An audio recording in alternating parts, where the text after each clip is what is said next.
ಸಾಮಾನ್ಯವಾಗಿ ಅತಿಥಿಗಳು ಬಂದಾಗ ಸಿಹಿ ತಿಂಡಿ, ಹೂಗುಚ್ಛ ಅಥವಾ ನೆನಪಿನ ಕಾಣಿಕೆ ಕೊಡುವುದನ್ನು ನೀವು ನೋಡ್ತಾ ಇರ್ತೀರಿ. ಆದರೆ ಜಗತ್ತಿನ ಅತ್ಯಂತ ಪ್ರಭಾವಶಾಲಿ ದೇಶಗಳ ನಾಯಕರಿಗೆ ಟರ್ಕಿ ದೇಶದ ಅಧ್ಯಕ್ಷ ಅರ್ದೋಗನ್ ಕೊಟ್ಟಿರುವ ಆ ಒಂದು ಗಿಫ್ಟ್ ಇಡೀ ವಿಶ್ವವನ್ನೇ ಬೆಚ್ಚಿ ಬೀಳಿಸಿದೆ. ಹೌದು, ಕೈಯಲ್ಲಿ ಆ ಗಿಫ್ಟ್ ಹಿಡಿದು ಕಣ್ಣು ಕಣ್ಣು ಬಿಟ್ಟರೆ ಜಗತ್ತಿನ ದೊಡ್ಡ ದೊಡ್ಡ ದೇಶಗಳ ಪ್ರಧಾನಿಗಳು ಏರ್ಪೋರ್ಟ್ನಲ್ಲಿ ಪಟ್ಟ ಫಜೀತಿ ಅಷ್ಟಿಷ್ಟಲ್ಲ. ಕೊನೆಗೆ ಬ್ರಿಟನ್ ಪ್ರಧಾನಿ ಮಾಡಿದ್ದೇನು ಗೊತ್ತಾ? ಎಸ್ ವೀಕ್ಷಕ, ಟರ್ಕಿ ರಾಜಧಾನಿ ಅಂಕಾರದಲ್ಲಿ ನಡೆದ ನ್ಯಾಟೋ ಶೃಂಗಸಭೆಯಲ್ಲಿ ಜಗತ್ತಿನ ದೊಡ್ಡ ದೊಡ್ಡ ದೇಶಗಳ ನಾಯಕರಿಗೆ ಸಿಕ್ಕ ಗಿಫ್ಟ್ ನೋಡಿ ಅವರೇ ಶಾಕ್ ಆಗಿದ್ದಾರೆ. ಟರ್ಕಿ ಅಧ್ಯಕ್ಷ ರಿಸೆಪ್ ತೈಪ್ ಅರ್ದೋಗನ್ ರವರು ಶೃಂಗಸಭೆಗೆ ಬಂದಿದ್ದ ನಾಯಕರಿಗೆಲ್ಲ ತಲಾ ಒಂದು ಲೋಡೆಡ್ ರೇರ್ ಗನ್ ಮತ್ತು ಬುಲೆಟ್ಗಳನ್ನು ಗಿಫ್ಟ್ ಆಗಿ ಕೊಟ್ಟಿದ್ದಾರೆ. ಈ ವಿಚಿತ್ರ ಗಿಫ್ಟ್ ತಗೊಂಡ ಜಗತ್ತಿನ ನಾಯಕರು ಬಹಳ ಫಜೀತಿಯನ್ನೇ ಅನುಭವಿಸಿದ್ದಾರೆ. ಒಂದಿಷ್ಟು ನಾಯಕರು ಆ ಗಿಫ್ಟ್ ಅನ್ನ ಅಲ್ಲೇ ಬಿಟ್ಟು ಹೋಗಿದ್ದಾರೆ. ಹಾಗಾದ್ರೆ ವಿವಿಧ ದೇಶದ ಲೀಡರ್ಸ್ಗಳು ಗನ್ ಗಿಫ್ಟ್ ಅನ್ನ ತಗೊಂಡು ತಮ್ಮ ತಮ್ಮ ದೇಶಗಳಿಗೆ ಹೋಗುವಾಗ ಏರ್ಪೋರ್ಟ್ನಲ್ಲಿ ಏನೆಲ್ಲ ಹೈಡ್ರಾಮಾ ಆಯಿತು ಗೊತ್ತಾ?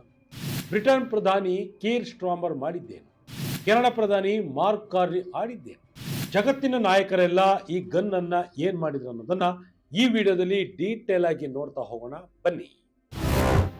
ನ್ಯಾಟೋ ನಾಯಕರಿಗೆ ಸಿಕ್ತು ಲೋಡೆಡ್ ಗನ್ ಗಿಫ್ಟ್. ಟರ್ಕಿ ಅಧ್ಯಕ್ಷ ಅರ್ದೋಗನ್ ಕೊಟ್ಟ ಶಾಕ್ ಏನು? ಹೌದು ವೀಕ್ಷಕರೇ, ಟರ್ಕಿ ರಾಜಧಾನಿ ಅಂಕಾರದಲ್ಲಿ ನಡೆದ ನ್ಯಾಟೋ ಶೃಂಗಸಭೆಯ ನಂತರ ಜಗತ್ತಿನ ನಾಯಕರೆಲ್ಲ ತಮ್ಮ ದೇಶಗಳಿಗೆ ವಾಪಸ್ ಹೋಗೋಕೆ ರೆಡಿ ಆಗ್ತಿದ್ರು.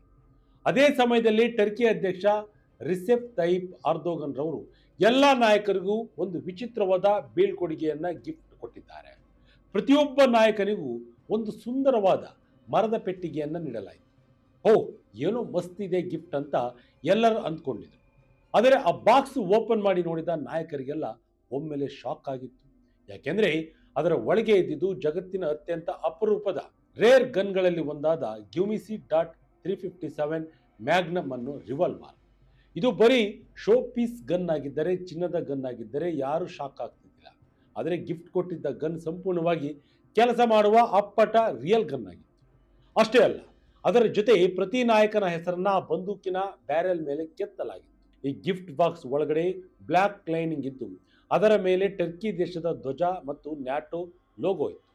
ಜೊತೆಗೆ ಟರ್ಕಿಶ್ ಮತ್ತು ಇಂಗ್ಲಿಷ್ ಭಾಷೆಯಲ್ಲಿ ತಮ್ಮ ದೇಶದಲ್ಲಿ ಉತ್ಪಾದನೆಯಾದ ಮೊದಲ ರಿವಾಲ್ವರ್ ಮಾದರಿಯ ಕೈ ಬಂದೂಕು ಗ್ಯೂಮಿಸಿ ಅಂತ ಬರೆದಿರುವ ಒಂದು ಪ್ಲಡ್ ಕಾರ್ಡ್ ಕೂಡ ಇತ್ತು. ಇದರ ಜೊತೆಗೆ ಆ ಬಾಕ್ಸ್ನಲ್ಲಿ 6 ಲೈನ್ ಬುಲೆಟ್ಗಳು ಅಂದರೆ ಜೀವಂತ ಗುಂಡುಗಳನ್ನು ಕೂಡ ಇಡಲಾಗಿತ್ತು. ಆದರೆ ಬಂದೂಕುಗಳನ್ನು ಟರ್ಕಿಯಿಂದ ಸುಲಭವಾಗಿ ತೆಗೆದುಕೊಂಡು ಹೋಗಲು ಅನುಕೂಲವಾಗುವಂತೆ ಯಾವುದೇ ಎಕ್ಸ್ಪೋರ್ಟ್ ಕಂಟ್ರೋಲ್ ರೂಲ್ಸ್ ಅನ್ವಯಿಸಲ್ಲ ಅನ್ನೋ ಅಧಿಕೃತ ಸಹಿ ಇರುವ ನೋಟ್ಬುಕ್ ಕೂಡ ಇತ್ತು. ಗನ್ ಗಿಫ್ಟ್ ಜೊತೆ ಸಿಕ್ತು 500 ಬುಲೆಟ್ ಬ್ಲಾಕ್. ಯಾರಿಗೆಲ್ಲ ಸಿಕ್ತು ಅರ್ದೋಗನ್ ಸ್ಪೆಷಲ್ ಗಿಫ್ಟ್? ವೀಕ್ಷಕರೇ, ಈ ರೇರ್ ಗನ್ ಅನ್ನ 1990ರ ದಶಕದಲ್ಲಿ ಟರ್ಕಿಯ ಸರ್ಕಾರಿ ಸ್ವಾಮ್ಯದ ಸಶಸ್ತ್ರ ತಯಾರಕ ಸಂಸ್ಥೆಯಾದ MKE ಉತ್ಪಾದಿಸಿತ್ತು. ಬ್ರಿಟನ್ ಪ್ರಧಾನಿ ಕೇರ್ ಸ್ಟ್ರಾಮರ್, ಯುರೋಪಿಯನ್ ಕಮಿಷನ್ ಅಧ್ಯಕ್ಷೆ Ursula von der Leyen, European Council ಅಧ್ಯಕ್ಷ ಆಂಟೋನಿಯೋ ಕೋಸ್ಟಾ ಸೇರಿದಂತೆ ಹಲವು ಪ್ರಮುಖ ನಾಯಕರಿಗೆ ಈ ಗಿಫ್ಟ್ ಅನ್ನು ಕೊಟ್ಟಿದ್ದಾರೆ. ಈ ಗಿಫ್ಟ್ ಪಡೆದ ಬ್ರಿಟನ್ ಪ್ರಧಾನಿ ಕೀರ್ ಸ್ಟಾರ್ಮರ್ ಅವರು ಫ್ಲೈಟ್ನಲ್ಲೇ ವಾಪಸ್ ಬರುವಾಗ ಮೊದಲು ಈ ಬಗ್ಗೆ ಮಾತನಾಡಿದ್ದಾರೆ.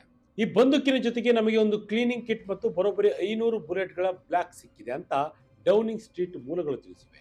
ಹಾಗೆ ಸ್ಪೇನ್ ಪ್ರಧಾನಿ ಶೆಡ್ರೋ ಶಾಂಚೆಸ್ ರವರ ಪ್ರಕಾರ ಅವರು ವಕ್ತಾರರು ಕೂಡ ತಮಗೆ ಇದೇ ರೀತಿಯ ಗನ್ ಸಿಕ್ಕಿದೆ ಅಂತ ಕನ್ಫರ್ಮ್ ಮಾಡಿದ್ದಾರೆ. ಸ್ಲೋವಾಕಿಯಾದ ಅಧ್ಯಕ್ಷ ಪೀಟರ್ ಪೆಲ್ಲೆಗ್ರಿನಿ ರವರು ತಮಗೆ ಸಿಕ್ಕ ಈ ಗಿಫ್ಟ್ ಅನ್ನ ಫ್ಲೈಟ್ನಲ್ಲಿ ಮಾಧ್ಯಮದವರಿಗೆ ತೋರಿಸಿ ಆಶ್ಚರ್ಯ ವ್ಯಕ್ತಪಡಿಸಿದ್ದಾರೆ.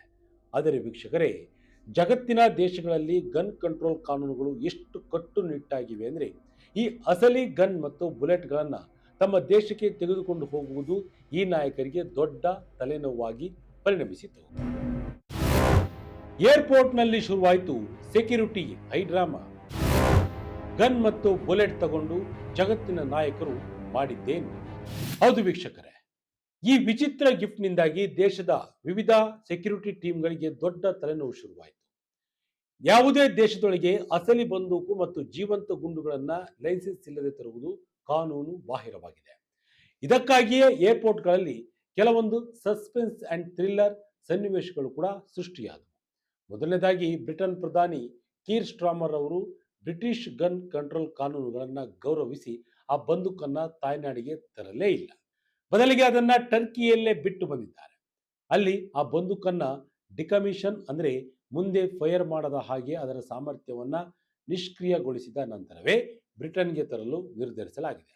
ಇನ್ನು ಬೆಲ್ಜಿಯಂ ಪ್ರಧಾನಿ ಕಾರ್ಯಾಲಯದ ಕತೆ ನೋಡಿ.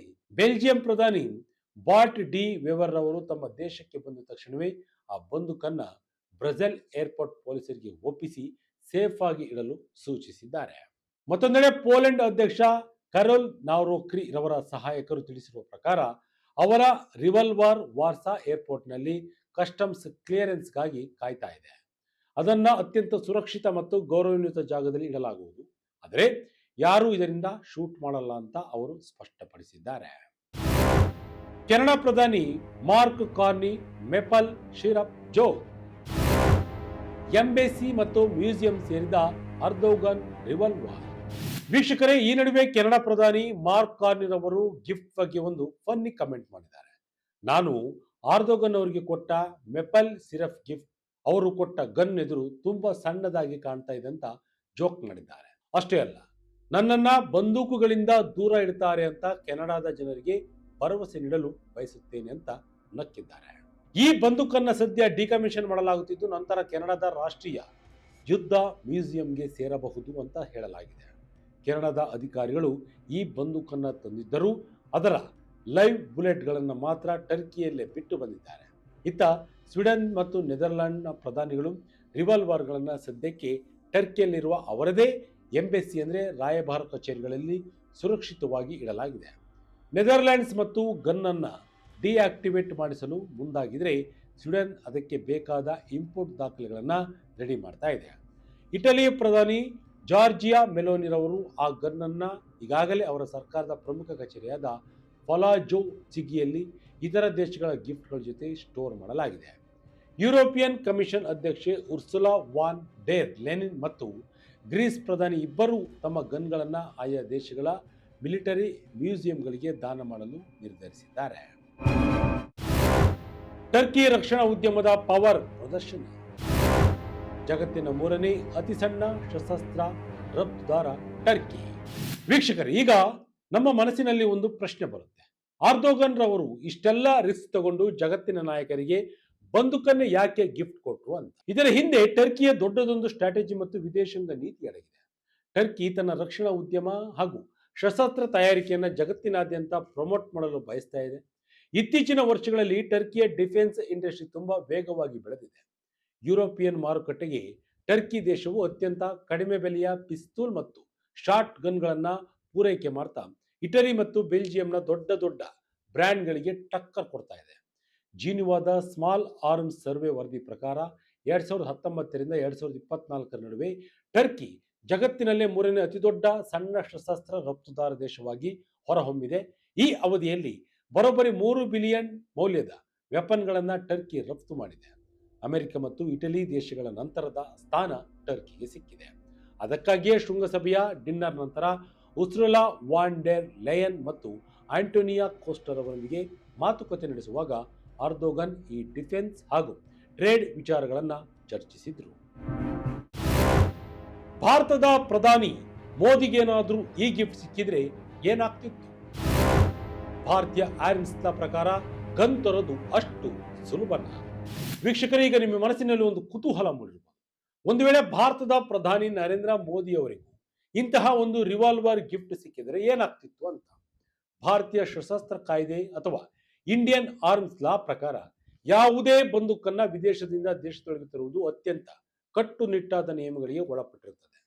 ಇದನ್ನ ಪ್ರಧಾನಿಯಾಗಲಿ ಅಥವಾ ಯಾರೇ ಆಗಲಿ ನಾರ್ಮಲ್ ವೈಯಕ್ತಿಕ ವಸ್ತುವಿನಂತೆ ಸುಮ್ಮನೆ ದೇಶದೊಳಗೆ ಕ್ಯಾರಿ ಮಾಡುವಂತಿಲ್ಲ. ಇದಕ್ಕೆ ಕಸ್ಟಮ್ಸ್ನಿಂದ ಹಿಡಿದು ಆರ್ಮ್ಸ್ ಆಕ್ಟ್ ಮತ್ತು ಆರ್ಮ್ಸ್ ರೂಲ್ಸ್ ಅಡಿಯಲ್ಲಿ ವಿಶೇಷ ಅನುಮತಿ ಹಾಗೂ ಲೈಸೆನ್ಸಿಂಗ್ ಪ್ರಕ್ರಿಯೆಗಳು ಬೇಕಾಗುತ್ತವೆ.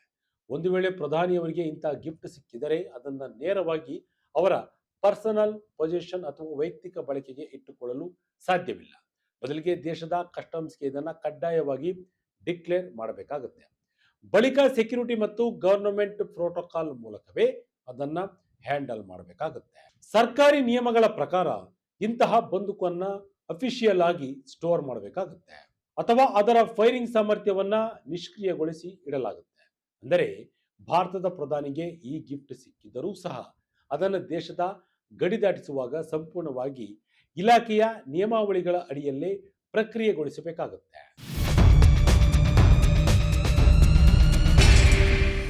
ಒಟ್ಟಿನಲ್ಲಿ ಜಗತ್ತಿನ ಇತಿಹಾಸದಲ್ಲಿ ಅತ್ಯಂತ ವಿಭಿನ್ನ ಹಾಗೂ ವಿಚಿತ್ರವಾದ ಡಿಪ್ಲೊಮ್ಯಾಟಿಕ್ ಗಿಫ್ಟ್ ಇದಾಗಿದೆ ಅಂತ ಹೇಳ್ಬೋದು. ತಮಗೆ ಸಿಕ್ಕ ಬಂದೂಕುಗಳನ್ನು ಜಗತ್ತಿನ ನಾಯಕರು ಅತ್ಯಂತ ಜವಾಬ್ದಾರಿಯುತವಾಗಿ ಕಾನೂನಿನ ಚೌಕಟ್ಟಿನಲ್ಲಿ ಹ್ಯಾಂಡಲ್ ಮಾಡಿದ್ದಾರೆ. ಟರ್ಕಿ ಅಧ್ಯಕ್ಷ ಆರ್ದೋಗನ್ ರವರ ಪ್ರಕಾರ ಈ ವಿಭಿನ್ನ ಶೈಲಿಯ ಗಿಫ್ಟ್ ಬಗ್ಗೆ ನಿಮಗೆ ಏನನ್ಸುತ್ತೆ? ಕಮೆಂಟ್ ಮೂಲಕ ನಿಮ್ಮ ಅಭಿಪ್ರಾಯವನ್ನು ತಿಳಿಸಿ.